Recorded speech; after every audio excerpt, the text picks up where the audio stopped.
7 and 8, lovely breath, 9 and 10.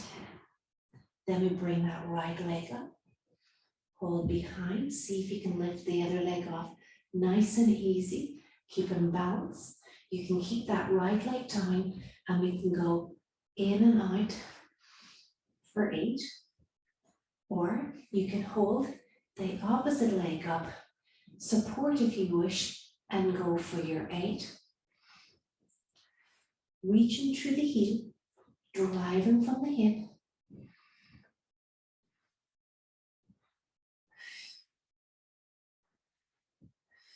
Then we switch. So you can either drop a leg and go for 8 on this side, or you can hover this leg up, keep it in tabletop or support, and we go for 8 here. Balanced across the pelvis, nice open chest and shoulders. 6, breathe in 7, breathe in 8, and then in.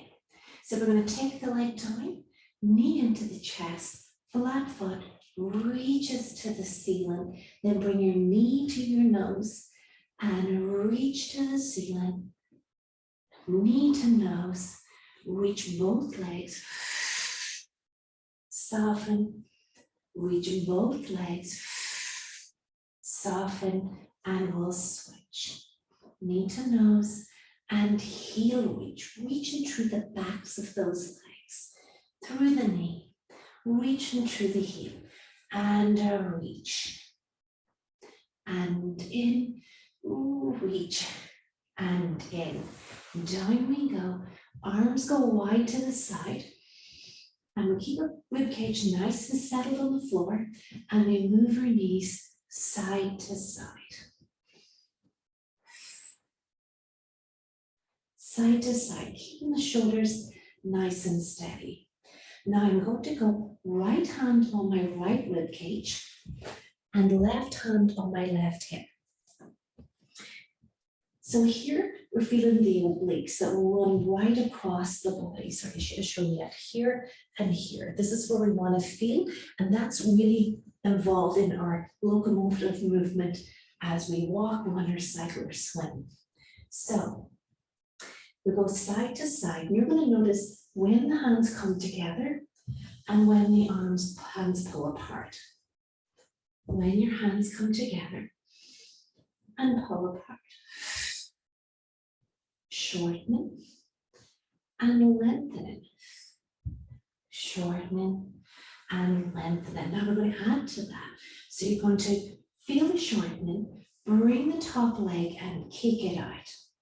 Then you want to circle the leg away, feel the pull wide as you go up to the other side. Now I have to bend my knee because of the lack of room, but you could maybe swing it straight. And then back we go, and I'm kicking, and then back, and down. That's it. Sweep, and pull apart. Sweep. And pull apart. One more. Sweep. And apart. And then back in we go. Legs together, up on the toes. Switch your hands around. Right hand on the right hip, left hand on the left rib cage. And then we move the knees. And this time you see when the hands come together and when the hands pull apart from the rib cage and your pelvis hugging together and pulling apart, and you're feeling those obliques shorten and lengthen to give you that rotational movement. Now let's add to that. So we're going to feel the hands come together, bring the leg out nice and long, and then I'm going to circle around, and I've got a little more room on this side and less on that side. So you can kick straight like you did on the other side, and I'm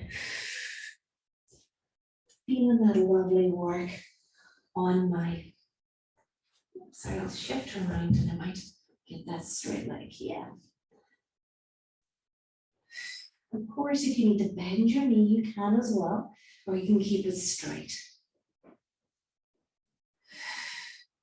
And then we're back and in, and let's release it there. Fantastic, and up. Here we can have our balance. We feel the balance in the center base of our pelvis. We hug everything in, and then we start to tip. And what I want you to feel now is the balance within your pelvis. Lift out of your back and chest nice and open. See how tight you can bring your chest and your legs together. Very important when you're on the bike and you want to feel your balance in your pelvis for your cycle. And then if you can, we'll go up, up, down, down. 2, down, down. Stay lifted out of the back. Chest open. And then reverse. Down, down. One more. Down, down, and release. Then we're going to take the movement in to a little stretch. So in this one, we have the mermaid. So the leg we have behind, we're going to lift that hip forward and back. Forward and back. And what you're going to feel as you go forward, you're reaching through the knee and back. Reach through the knee and back. Reach through the knee. Now we're going to add to that by giving this top arm a stretch. So you're pushing and reaching. And this is really lovely for opening up the hip. And then you can add that reach of your hand back further and you can whoosh around even further. And we'll do that on the other side. We'll swing the legs around. Here, we'll start off with forward and back with the hip. Now I can feel on my hips that it feels different. So you may feel in your hips as well that this needs a little bit of improvement. So top hip pushes forward and sits back. And then I can add the arm to that by pushing the hip and stretching and back.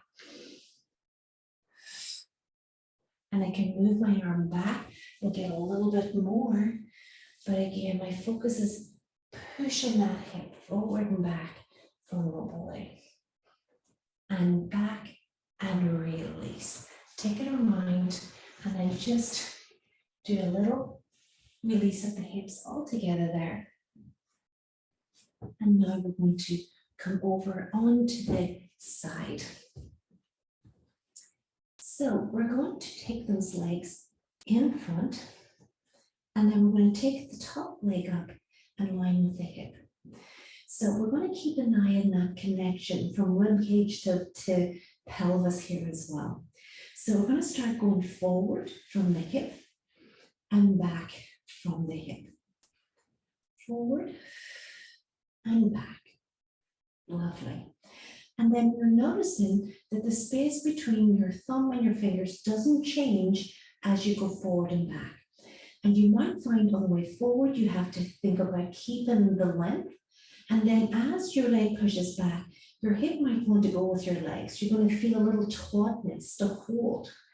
And forward, keep the length. Backness, keep the tautness. That's it. And then see if you can add those half circles. Those half circles are really good for building up the strength in those glutes that help stabilize you when you're going to the side, especially if you're doing cycling on the track. You want this stability in the pelvis, especially if you're holding onto a bike or the terrain is a little bit rough in your hike. And also you'll find those stability muscles kick in. Let's change direction. If you're doing the breaststroke maybe, in your open swim, and one, and back. And then we'll bring it in. We use the tiny band in this one. And we have the foot in. We opened and stretched. Knee into the shoulder. And then we come forward for a little stretch in the hamstring. And then bend it in. And we'll go to the other side.